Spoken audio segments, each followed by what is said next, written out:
Les verbomoteurs.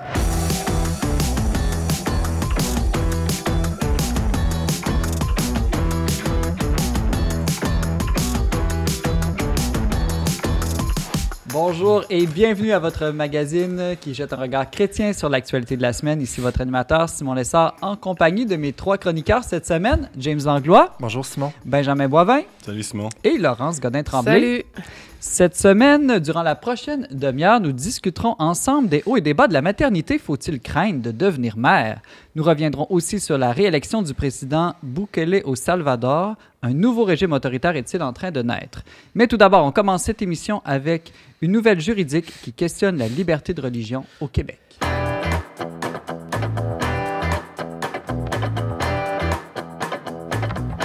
James Langlois, lundi dernier, l'archevêque de Montréal, Monseigneur Christian Lépine, a déposé une demande en justice visant le gouvernement du Québec afin d'invalider un récent ajout à la loi sur l'aide médicale à mourir qui oblige toutes les maisons de soins palliatifs à offrir l'aide médicale à mourir. Il évoque ainsi la liberté de religion pour la rendre inconstitutionnelle. James me demandait, est-ce que tu peux d'abord nous expliquer en quoi cet ajout à la loi serait une atteinte à la liberté de religion selon l'archevêque de Montréal? Bien, en fait, ça concerne une maison de soins palliatifs qu'il a contribué, Monseigneur Lépine, à mettre sur pied. C'est-à-dire qu'il y a une église qui était située dans l'arrondissement Côte-des-Neiges de Montréal, qui est sur son territoire, et qui, en 2008, a fermé, et qui, pour le bénéfice de la population, a décidé de convertir en résidence, en maison de soins palliatifs. Donc, c'est une maison de soins palliatifs qui, on pourrait dire, est privée et a je dirais, de par son origine, a des affiliations avec l'Église. Donc, ce qui fait que... Mais qui est pour tout le monde, pas simplement pour les catholiques. Non, effectivement, c'est pour tout le monde. Ce qui fait que dans le diocèse a accordé un bail, vu que c'est situé sur les terrains de l'archidiocèse, un bail de 100 ans et un loyer de 1 $. Ce qui fait que... mais avec la clause que la maison de soins palliatifs ne devait pas offrir l'aide médicale à mourir. Pour respecter les valeurs catholiques. C'est ça, pour respecter finalement cette vision catholique qui est qui croit en la dignité inviolable de la personne, puis finalement que le geste qui est posé lors de l'aide médicale à mourir est un meurtre finalement. Mais donc, ici, avec les ajouts qui ont été faits à la loi, qui obligent toutes les maisons de soins palliatifs au Québec, les 37 maisons de soins palliatifs, d'offrir l'aide médicale à mourir lorsque c'est demandé. Et là, c'est là que Monseigneur Lépine dit, en fait, ça contrevient à la liberté de religion parce que, vous savez, les médecins en ce moment ont déjà le droit de recourir à l'objection de conscience lorsqu'ils ne veulent pas poser le geste de l'aide médicale à mourir. Or, ce n'est pas nécessairement relié à la religion comme telle, c'est vraiment, comme je dis, une objection morale ou éthique. Et il peut y avoir d'autres raisons aussi. Mais bref, là, ici, ce qui est intéressant, c'est que Monseigneur Lépine dit ça contrevient au droit de religion, comme le dit l'article 2 de la Charte, le droit à la liberté de conscience et de religion, qui va contre la valeur morale ou ce qui est considéré comme un fait en accord avec sa religion propre. Si je comprends bien, Monseigneur Lépine ne veut pas interdire, mais en tout cas, il n'a pas le pouvoir de le faire, l'aide médicale à mourir, l'euthanasie au Québec. Il veut simplement qu'on puisse avoir des centres de soins palliatifs qui offrent des services à la population qui, eux, ne pratiqueraient pas ça. C'est ça, lui, il dit, justement, il ne veut pas ouvrir une brèche dans le consensus là, qui est là, mais pour lui, ça le met dans une situation un peu déplorable parce qu'il se dit, ou bien on accepte que il accepte que son ancienne Église serve à commettre des gestes qui sont pour lui immoraux, ou bien il doit retirer l'aide, le support qu'il donne à cette maison de soins palliatifs. Donc, ça le pose dans ce dilemme-là. Puis, en même temps, il voit que la maison de soins palliatifs est un bien pour la communauté. Il veut pas vraiment empêcher ça, mais justement, il y a comme pour lui, c'est un dilemme moral, puis il veut pas avoir à faire ça. Puis, d'un autre côté, il voit aussi qu'il trouve que l'État impose un système de valeurs comme ça de manière uniforme, ben, c'est pas très bon pour la paix sociale, là, parce que aussi, c'est comme si c'est détourner la finalité des institutions qui se dotent de buts, de moyens, surtout des institutions privées, qui ont une mission propre. Et là, c'est là que l'État arrive puis décide de détourner ces finalités-là pour un autre but. C'est comme si moi, je m'ouvrais une épicerie, puis je disais, je veux vendre de la nourriture. Puis là, tout d'un coup, l'État m'imposait de vendre des armes à feu, là, alors que c'est pas ça mon but premier. Mais est-ce que le gouvernement a répondu à date ou est-ce qu'il y a eu une réponse C'est ça? Non, là, on est vraiment au tout début de la demande en justice. Par contre, en septembre dernier, 7 maisons de soins palliatifs avaient déjà fait la demande d'être exemptées de ça. C'est ça que j'avais lu. Ça a été refusé. Il y a déjà eu, dans les 37 maisons de soins palliatifs au Québec, d'autres demandes d'exemption qui ont toutes été refusées. Par le gouvernement, c'est ça? Oui, par le gouvernement. Donc là, ce qui est intéressant, par contre, c'est que c'est la première fois que le droit de l'objection de conscience va être couplé à la liberté religieuse pour une institution. C'est ça. D'habitude, c'est toujours dans le cadre individuel, mais là, c'est comme si ça pourrait créer une jurisprudence, en fait, pour des institutions d'avoir recourir à l'objection de conscience en fonction de leurs valeurs ou de leur mission propre. Donc, si je comprends bien, c'est important au Québec, ce procès, ou en tout cas cette démarche juridique, parce que ça ne va pas simplement toucher 7 maisons précisément de soins palliatifs, mais ça pourrait toucher de nombreuses institutions à caractère religieux dans la province. Il n'y en a pas tant que ça, là, des maisons de soins palliatifs dans cette circonstance-là, bien que, puis jusqu'à maintenant, je dirais les enquêtes, ou en tout cas les sons de cloche qui viennent du terrain des maisons semblent pas trop aller dans ce sens-là, mais oui, de fait, ça pourrait ouvrir une brèche là, à ce qu'il y ait plus de liberté. Mais toucher peut-être des écoles ou des hôpitaux, d'autres formes d'institutions, des garderies. Pourquoi pas? Puis ce qui est intéressant, c'est que justement, l'élément liberté religieuse pourrait vraiment favoriser la cause, en fait. Pourrait aider à ce que ça soit vraiment, cette exemption-là soit acceptée, en tout cas, on le pense. Mais c'est ça, si ce que tu dis est vrai, puis on se ramasse avec des institutions qui ont le pouvoir de demander à avoir une objection de conscience sur la base des libertés religieuses protégées, ça pourrait changer bien des choses pour bien des institutions largement en dehors du cas particulier des maisons de soins palliatifs. Oui, bien, tu sais, on pourrait faire un parallèle, c'est pas nécessairement la même chose, mais on pense notamment à l'école secondaire Loyola à Montréal, là, qui, avec le cours d'éthique et culture religieuse, avait gagné sa bataille. Donc, c'est une situation différente, mais il y a ce point similaire en ce qu'ils avaient évoqué la liberté religieuse, là. En t'écoutant, je trouve ça intéressant. On dirait qu'une situation s'inverse. Autrefois, on accusait les religions de vouloir imposer leur manière de penser, de voir et de faire à tous. Là, c'est l'État qui semble vouloir le faire. On se targue au Québec d'être ouvert à la diversité, à être ouvert d'esprit. Mais là, si des gens qui n'ont pas la même religion que nous, on voit le même état d'esprit, on veut leur empêcher d'exister puis d'avoir leur vision différente du monde. Oui, c'est très juste. Ben, c'est toujours ça au Québec. On a cette vision de la laïcité qui est comme, qui veut pas trop, qui veut imposer finalement, qui n'est pas une vraie laïcité au sens neutre du terme, mais c'est vraiment une laïcité athée où on veut imposer un système de valeurs athée. Et c'est là où, moi je pense que... Une sorte de nouvelle religion d'État. Oui, tout à fait. Puis je pense que les chrétiens, ça concerne ici l'Église catholique, mais je pense qu'il y a même d'autres religions que ça pourrait très bien intéresser un cas comme ceux-là. Dans le cadre actuel de la loi et du règlement, une personne qui serait dans cette maison de soins palliatifs-là et qui voudrait recourir à l'aide médicale à mourir, qu'est-ce qui lui arrive? Bien, très bonne question. En fait, c'est ça. Monseigneur Lépine dit que c'est pas un problème parce que, je veux dire, il y a déjà des procédures qui sont en place pour transférer les patients qui le demandent ailleurs. Donc, ils ne vont pas laisser les patients mourir dans d'affreuses douleurs là, s'ils demandent l'aide médicale à mourir puis ils ne la donnent pas. Oui, et il ne faut pas oublier que les soins palliatifs aujourd'hui peuvent régler à peu près toutes les douleurs. Et donc, bon, on sait que ça existe, cette réalité dans certaines maisons de soins palliatifs. Et ils vont aider le plus possible la personne. Finalement, la personne change d'idée après avoir demandé un médicament à mourir. James Langlois, journaliste au magazine Le Verbe. Merci beaucoup. Je t'en prie.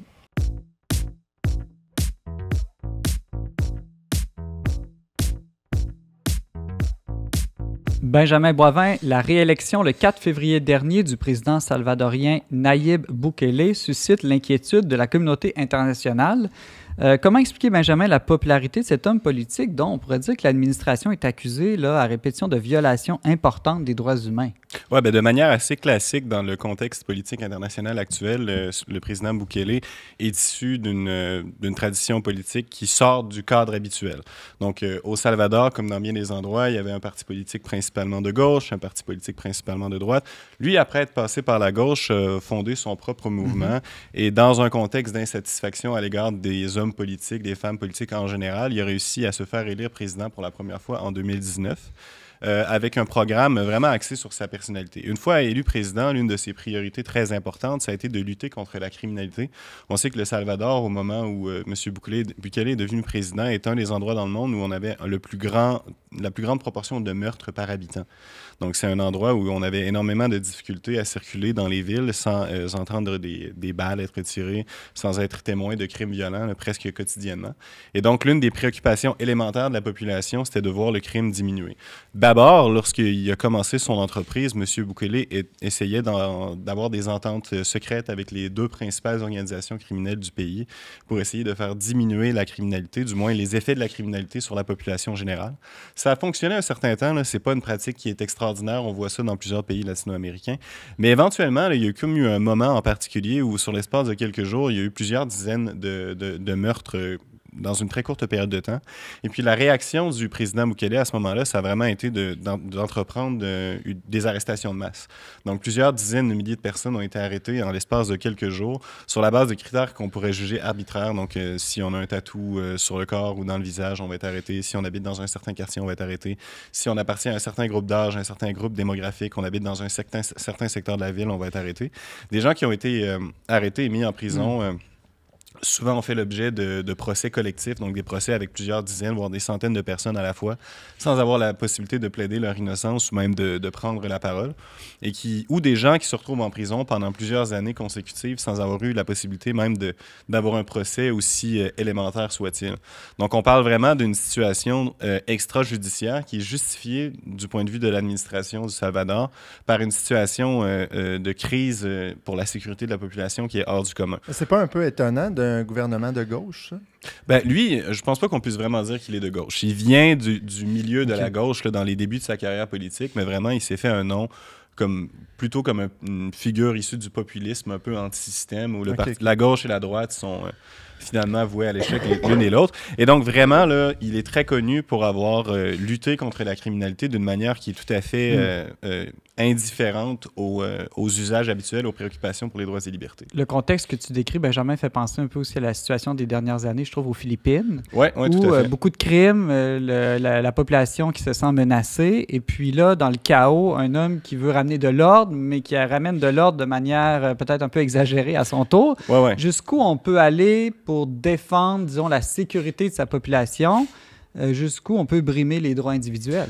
Ben, c'est une très bonne question. Écoute, le président Bukele, il faut comprendre qu'il est extrêmement populaire dans son pays. Là. Il a gagné l'élection avec environ 85% des suffrages.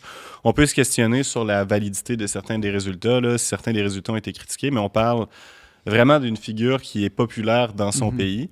Et il est populaire parce que, justement, il était capable de rendre à la population un bien qu'elle a le droit d'avoir, c'est-à-dire la sécurité de base. Vraiment, la chute de la criminalité au Salvador, c'est tout à fait incroyable. On passe d'un des pays les plus insécures au monde à un pays qui a un taux de criminalité comparable à ce qu'on voit en Europe occidentale. Maintenant, évidemment, là, certains des droits les plus fondamentaux de la personne humaine qui sont protégés par les grandes chartes internationales et promus par l'Église catholique à travers sa doctrine sociale, sont bafoués quotidiennement dans ce pays. Évidemment, la population, beaucoup de gens dans la population, on voit aussi des commentateurs issus d'organisations de la société civile vont dire que finalement, la Constitution, elle protège certains us et coutumes politiques et également certains droits, mais ces droits-là, on ne peut pas en jouir lorsqu'on vit dans une situation d'insécurité permanente. Et puis que finalement, ces interventions-là seraient justifiées par un contexte extraordinaire. On peut imaginer une analogie. Dans un contexte occidental, même au Canada, dans les dernières décennies, on a assisté à la suspension de certains droits et libertés dans des contextes exceptionnels liés à l'insécurité. On peut penser, par exemple, à la crise d'octobre, ou dans une bien moins grande mesure à une crise qui a eu lieu dans les années récentes durant le COVID, là, avec le convoi de la liberté à Ottawa. On peut penser également de manière plus analogique aux grands conflits mondiaux, la Première et la Seconde Guerre mondiale. Mais on se retrouve vraiment dans des situations qui, de la vie de la plupart des gens, sont tout à fait incomparable si on pense aux guerres mondiales ou à un État, vraiment un État comme par exemple en Ukraine où la vie politique est complètement rendue impossible par la présence d'une invasion étrangère. Et lorsqu'on parle peut-être de cas comme la crise d'octobre ou le convoi de la liberté, la plupart des gens, des observateurs compétents seraient d'avis que dans ces cas-là, les suspensions de liberté étaient en fait injustifiées. Et on parle d'aucune manière de mise en prison, d'emprisonnement de dizaines de milliers de personnes sur la base de critères arbitraires. Donc ce qu'on voit vraiment, c'est une tension entre le désir de sécurité de la population qui, inassouvi, suscite un espèce de sentiment démocratique au mauvais sens du terme, où finalement, on veut attaquer les coupables sans considération pour la justice. Et vraiment, la responsabilité des responsables politiques devrait être de faire en sorte qu'une société ne se rende pas jusque-là. Parce que là, c'est très difficile, après, de justifier auprès de la population de protéger les droits et libertés même des criminels, ce que l'Église enseigne et ce que les grandes chartes internationales promeuvent. Lorsque la plus normale de toutes les mères de famille voit ses enfants, son mari, être attaqués quotidiennement. C'est un dilemme très difficile. Est-ce que ça ne révèle pas justement quelque chose de la nature humaine où on préfère la sécurité, le confort avant la liberté? Ou du moins, sans cette sécurité, que faire de notre liberté? Bon, ben, on pourrait dire, en dépit de ces imperfections, on pourrait peut-être faire une analogie avec la fameuse pyramide de Maslow, par exemple, lorsque les besoins élémentaires de la personne humaine, notamment sur le plan politique, là, c'est vraiment un devoir élémentaire des responsables politiques de maintenir la paix et la concorde, là, la sécurité. Mais lorsque ces besoins-là, ces droits-là, ces nécessités-là ne sont pas rencontrés, on peut s'attendre à ce qu'il y ait du désordre dans la poursuite d'autres objectifs politiques nobles, comme la protection des droits et libertés de la personne. On verra si le modèle de Bukele risque de se répandre ailleurs en Amérique latine, parce qu'il faut dire que ce sentiment d'insécurité est généralisé dans l'ensemble du continent. Oui, plusieurs des pays voisins voient ça aller et puis se disent que finalement, c'est peut-être pas une si mauvaise idée, d'autant plus que le président est actuellement populaire. On n'a pas assisté encore à une baisse considérable de sa popularité. Et malgré le fait que sa candidature lors de cette élection était irrégulière sur le plan constitutionnel, hein, normalement, au Salvador, un président, après un mandat, ne devrait pas pouvoir se représenter. Il semble que la population le suit. Et donc, les gens autour, ils regardent ça et ils se disent « Ah, peut-être qu'on a un exemple à suivre. » Benjamin Boivin, chef de pupitre au magazine Le Verbe, merci beaucoup. Ça fait plaisir.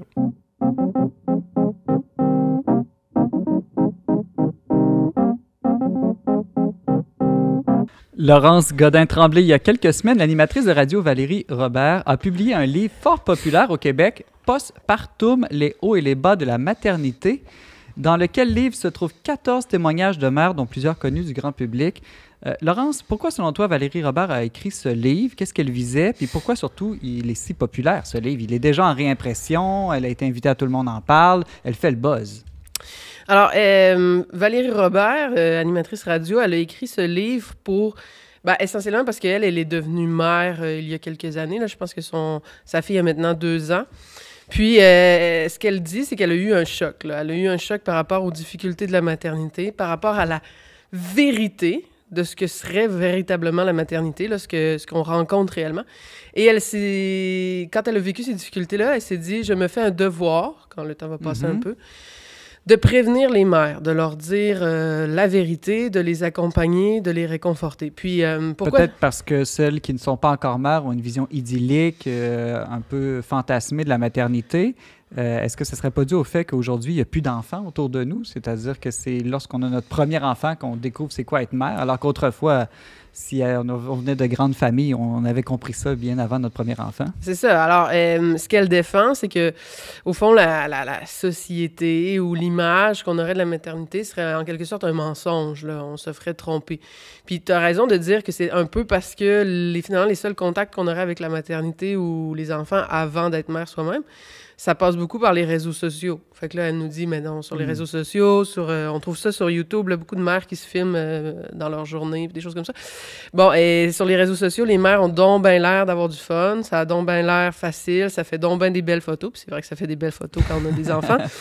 Donc, ce qu'elle dit, c'est qu'on nous présente une vision idyllique de la maternité. Mais comme tu dis, c'est assez nouveau, ça, parce que je pense pas... Quand je parle à ma grand-mère, qui vient d'une famille où il y avait 12 enfants, qui elle-même en a eu 4, elle avait des grosses nausées quand elle était enceinte, etc.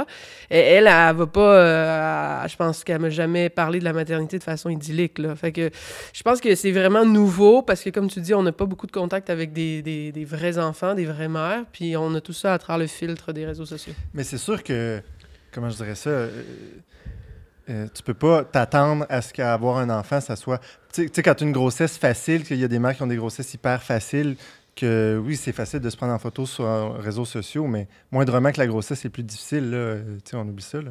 Ben c'est ça. Mais c'est comme... Ce qui est frappant dans ce livre-là, bon, c'est le témoignage de 14 mères. Maintenant, faut prendre un peu avec une pincette, là, c'est le témoignage de 14 mères tout un peu dans le même style. C'est ce que j'ai demandé, si c'est très diversifié. Non, c'est pas du tout. Ça, je pense que c'est vraiment un des points faibles du livre. C'est-à-dire que, bon, Valérie Robert est dans l'animation radio, puis en partie, je pense, pour que le livre soit intéressant, parce que, bon, on aime ça patiner. Je veux dire, on a tout le témoignage Catherine Levac, Léane Labroche d'Or, Ingrid Saint-Pierre, Mélanie Boulay, bon, des gens connus, là, chanteuses, actrices, humoristes.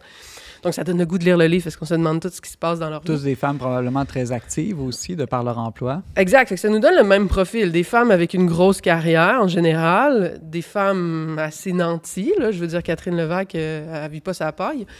Puis, des Montréalaises aussi. Des Montréalaises qui vivent pas nécessairement dans des maisons de campagne très grandes et très spacieuses pour des enfants.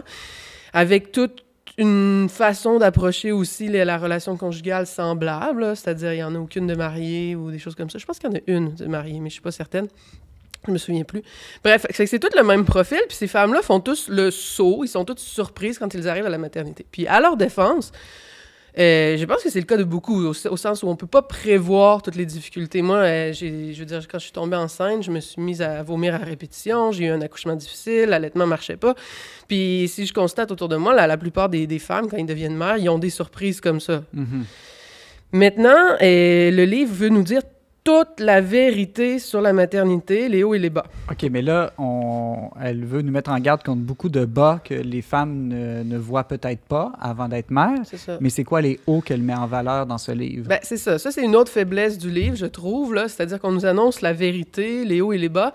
Mais je vais vous dire, c'est pas mal les bas tout le long, là. Tu sais, assez que, bon, ça vaut la peine quand même de citer cet extrait-là, là. Je pense que c'est frappant. Alors, dans les cours prénataux, on te prépare, mais ce n'est pas assez. Si on savait vraiment ce que ça impliquait d'avoir un enfant, on n'en aurait pas, soyons bien honnêtes. Donc, la conclusion est assez pessimiste, là, c'est-à-dire c'est presque une incitation à ne pas devenir mère ou susciter la peur de la maternité? Que la procréation est fondée sur l'ignorance. C'est ça, que finalement, on continue de faire des enfants, mais si on avait pleine conscience de ce qui nous arrive, on n'en ferait pas. Puis, quand on lit tout ça, c'est difficile, effectivement, de ne pas avoir peur. Puis moi, je le disais à mon mari, si on m'avait montré des photos de moi en train de vomir, perdre 15 livres à ma première grossesse, à pleurer sur une toilette après mon accouchement, j'aurais peut-être dit « Ouais, je suis pas sûre que ça me tente. Mais là, ce que j'ai envie de reprocher à Valérie Robert, c'est de donner juste une facette de la maternité, c'est-à-dire toutes les difficultés. Bon, de temps en temps, il y a comme un petit brin d'espoir, là. J'aime mes enfants, puis des fois, il y a des belles journées. Mais c'est souvent très court, là. C'est comme si c'est écrit du bout du crayon, puis on continue de se demander pourquoi, là. Tu sais, ça dépend toujours c'est quoi nos référents de l'inconfort ou de la souffrance dans la vie. Tu sais, moi, j'ai écouté justement l'entrevue avec elle et Léane Labrèche d'Or, tout le monde en parle. Puis Léane Labrèche d'Or, elle, sa grande prise de conscience, c'est que moi, je m'attendais à pouvoir faire la van life avec mon enfant, puis je me suis rendu compte que non. Fait que, c'est un peu ça. Catherine Levac parle de la difficulté d'aller au restaurant avec ses jumeaux ou des choses comme ça. C'est difficile, encore une fois, de ne pas lire ça en entendant le témoignage de 14 femmes relativement privilégiées qui disent « Finalement, j'ai pas pu retourner chanter en France quand mon enfant avait 2 mois. » Et ouais, c'est difficile de Pourtant, tout le monde sait que ça demande des sacrifices, là, avoir des enfants. C'est pas nouveau. Oui, puis j'imagine que vous trois, là, vous êtes parents. Quand on est parents, il y a des hauts insoupçonnés aussi qui doivent se révéler. Ben, c'est ça. Ce que j'aimerais entendre, c'est quand on parle du fameux discours de matrescence, c'est bien à la mode, là, cette espèce d'idée qu'on devient mère, tout ça. Ce que j'aimerais entendre, c'est tout le bien que ça nous fait. Moi, je suis une personne incroyablement renouvelée là, depuis que j'ai des enfants. Les gens me trouvent plus supportable, déjà. Mais ça m'a transformée. T'étais avant, quand même. Oui, c'est ça. Ça m'a transformée en humilité, parce que dans le livre, les femmes parlent beaucoup de « j'aimais donc bien ça avoir le contrôle, puis là, je l'ai plus ». Ben, c'est une bonne chose d'apprendre à laisser tomber le contrôle. Beaucoup de femmes disent « j'aimais faire tout ce qui me plaît ». Il y en a une qui écrit candidement « j'étais habituée à prendre des décisions seulement par plaisir, là, il faut que je sois raisonnable ». Mais c'est bien d'apprendre à le devenir. Là. C'est très candide comme livre, je trouve, à certains égards. Puis la dernière chose sur laquelle je voudrais insister, c'est ce qui m'a frappé, c'est qu'il y a un grand vide. Là. Valérie Robert conseille pour remédier au bas. Mettez-vous dans un groupe Facebook de maman, réciter des mantras, etc. C'est très vide au sens où, moi, ce que je leur dirais, c'est d'abord établissez une relation plus claire avec le père de votre enfant, parce que le père est très absent. Il y a même une maman solo-parentale qui dit que c'est vraiment tough d'élever un enfant tout seul. Oui, mais c'est peut-être parce que c'était pas une bonne idée à la base. Dans une relation plus claire avec le père, là, notamment, c'était pas pour rien qu'il existait l'institution du mariage. Une femme témoigne, c'est stressant parce que j'ai peur de plus plaire à mon mari puis à mon conjoint puis qu'il se tourne vers d'autres femmes. On n'a pas ce problème-là quand on est clair dans une Première chose. Deuxième chose, je pense, c'est ça, la communauté, ça peut pas juste être des groupes Facebook, là. Il faut quelque chose de plus profond. Et même, je dirais, une spiritualité plus profonde. Parce que se répéter des mantras, ça me paraît pas assez suffisant quand, effectivement, on vit des douleurs. Ça prend de l'aide concrète, là. Exact, c'est ça. Est-ce que je conseillerais le livre à une future mère? Pour être franche, non, pas du tout, là. Je lui conseillerais de parler à des mères un peu plus avancées, avec plus qu'un enfant idéalement, puis un enfant un peu plus vieux qu'1 an, 2 ans, là, pour avoir un peu de recul. Très bien, merci. Laurence Godet-Tremblay, chroniqueuse au magazine Le Verbe. Merci beaucoup.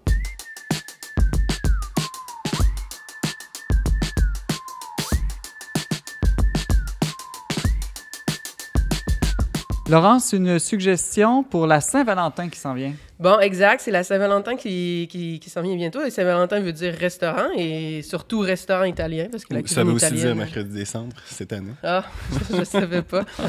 Bon, tant pis, mais en tout cas, pour les autres, parce que tout le monde n'est pas... Tout le monde n'est pas des catholiques pratiquants intenses comme Benjamin. Exact. Pour ceux qui ont envie de sortir, alors je vous conseillerais 2 restaurants. Alors, mon mari et moi, on a vécu 1 an en Italie, à Florence. Puis quand on est revenu au Québec, on s'ennuyait de la cuisine italienne. Fait que dès qu'on a l'occasion, bon, pas si souvent que ça à cause de nos enfants, mais on va dans des restaurants italiens puis on essaye de les classer. Alors, pour l'instant, le meilleur que j'ai trouvé à Québec, c'est chez Tonino. Donc, c'est dans Sillery.